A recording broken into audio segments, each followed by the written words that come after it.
മമ്മൂട്ടി ആരാധകരെയും മലയാള cinema പ്രേക്ഷകരെയും സന്തോഷത്തിലാക്കിയാണ് പുതിയ update പുറത്തു വന്നിരിക്കുന്നത്. അതുപ്രകാരം ഈ മാസം 15-ന് വേൾഡ് വൈഡ് റിലീസായി തിയേറ്ററുകളിലെത്തി ബ്ലോക്ക് ബസ്റ്ററിലേക്ക് കുതിക്കുന്ന ബ്രഹ്മയുഗത്തിന് ശേഷം മെഗാസ്റ്റാർ മമ്മൂട്ടിയും സംവിധായകൻ രാഹുൽ സദാശിവനും രണ്ടാമതായി ഒന്നിക്കുന്ന അടുത്ത ചിത്രം കൺഫേം ആയിരിക്കുകയാണ്. വ്യത്യസ്തമാർന്ന പരീക്ഷണ ചിത്രത്തിലൂടെ ഒന്നിച്ച ആദ്യ സിനിമ തന്നെ ഗംഭീരമാക്കിയ കൂട്ടുകെട്ടാണിത്. ആ കൂട്ടുകെട്ട് വീണ്ടും ഒന്നിക്കുമ്പോൾ പ്രതീക്ഷകൾ ഏറെയാണ്. പുറത്തുവന്ന ലേറ്റസ്റ്റ് റിപ്പോർട്ടുകൾ അനുസരിച്ച് ബ്രഹ്മയുഗത്തിന്റെ ചിത്രീകരണ സമയത്ത് ഇരുവരും മറ്റൊരു പ്രൊജക്ട് ചർച്ച ചെയ്യുകയും മമ്മൂക്ക രാഹുലിന് ഓപ്പൺ ഡേറ്റ് നൽകുകയും ചെയ്തിട്ടുണ്ട്. ആ സിനിമ 2025-ൽ മമ്മൂട്ടി കമ്പനിയുടെ ബാനറിൽ യാഥാർത്ഥ്യമാക്കാനാണ് പ്ലാൻ.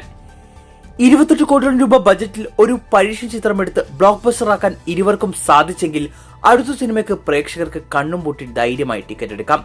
കാരണം ഒരു മികച്ച നടനും സംവിധായകനും നിർമ്മാതാവും ഒന്നിക്കുമ്പോൾ പ്രേക്ഷകന് മറ്റൊന്നും ചിന്തിക്കേണ്ടതില്ല. എന്നാൽ ഈ പുതിയ ചിത്രം ഏത് ജേണലുള്ള സിനിമയാണിതിനെ കുറിച്ച് യാതൊരു സൂചനകളും പുറത്തു വന്നിട്ടില്ല.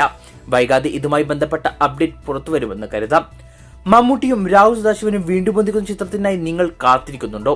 അഭിപ്രായം കമന്റ് ചെയ്യൂ.